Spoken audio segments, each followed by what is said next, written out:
walked around that thing and said, "Well, boys, well, you got to call down the fire. What you got to wait for?"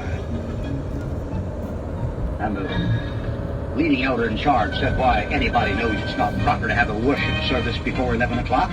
We begin at 11 and get out at 12. On the dot." And Elijah said, "You fellas sure must not be as educated as I thought you were. Don't you know this isn't Central Time Zone? You're in Eastern Standard Time here, man. It's 11 o'clock right now."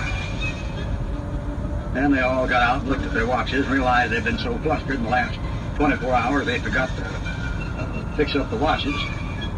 And so they said, "Well, we shall begin. We shall begin. We must begin." And so they got everybody up there, and they all stood up and then knelt down, and stood up and knelt down. And the leading priest of the Baalites went up the altar and raised his hand, and he faced the sun, you know. And he faced the sun because it was Sunday, the day they were doing it. And he faced the sun and faced the east, you know, and raised up his hands. And he said, "Ah, Dominus Patri Libera Pipo Pi Fami Verbus Unum. Adesti Fidelis Lati Triumphantes. Ah, Dominus Fominus Flactu Mit Fominus." And about that time Elijah said, "Why don't you talk where they can understand you, boy? I don't know you have the gift of tongues." And the priest said, "The mass should always be given in Latin until the Englishmen get the money. We'll change then." And on he went. "Non sum qualis erum oblis amne simile est dissimile probatum est periculum and mora oro rotundo apacta conventa." And the choir sang, "Amen, amen, amen." And all that thing went. You know, they were singing some anthem about Peter walking on the water, and he walked on the water, ran on the water, leaped on the water, and slid in the water, and everything else. Took him about an hour to get wherever he was going. And finally that thing died out, and then the priests of Baal came forward, and they knelt down beside the altar, and they said, "Oh, hear us, O Baal, hear us, O Baal. O Baal, hear us, O Baal. Baal, hear us, O us, hear Baal. Us, hear Baal. Hear us, Baal. Baal, hear us. Baal, us, hear. Baal, us, hear. Baal, us, hear. Baal, hear us. Baal, hear us. Baal, hear us. Baal,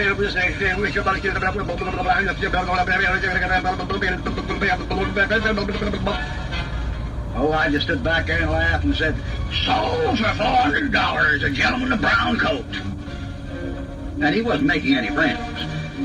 I mean, there were a lot of Israelites around there that weren't out and out adherents to Baal. They didn't believe in Baal, didn't worship Baal, and didn't bake cakes to the Queen of Heaven.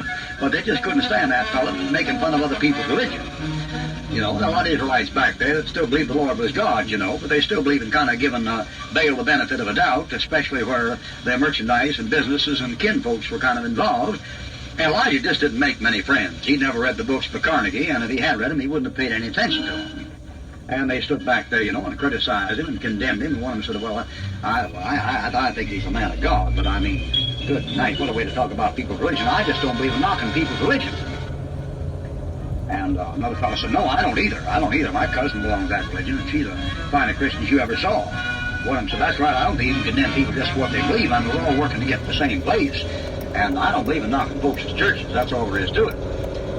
And Elijah didn't pay attention. He just laughed and about spit his all through that service. At about 11:45, those priests got desperate. I mean, no fire had fallen from heaven yet. And they tried everything they could have. They tried a few jazz masses and hadn't had any results. And they sung a few Negro spirituals, and still the fire hadn't shown up. And so they began to jump around that altar and put junk all over it. And they put their Easter bunnies on it, Easter eggs on that thing, and put the Christmas trees, and put the hollyhocks and mistletoes and yew logs. And they had stuff piled all that altar. You thought it was Cain's altar instead of an altar in Carmel. And they just piled the junk up there. There were beads in that altar, and candles on that altar, and wedding rings in that altar, and earrings on that altar. And there were all kinds of missiles and mementos and indulgences and rosaries and God knows what. They had RSVs on there, and ASVs, and Weymouth and Moffat and Goodspeed and Centennials and Berkeley Translation, new ASVs and new RSVs and augmented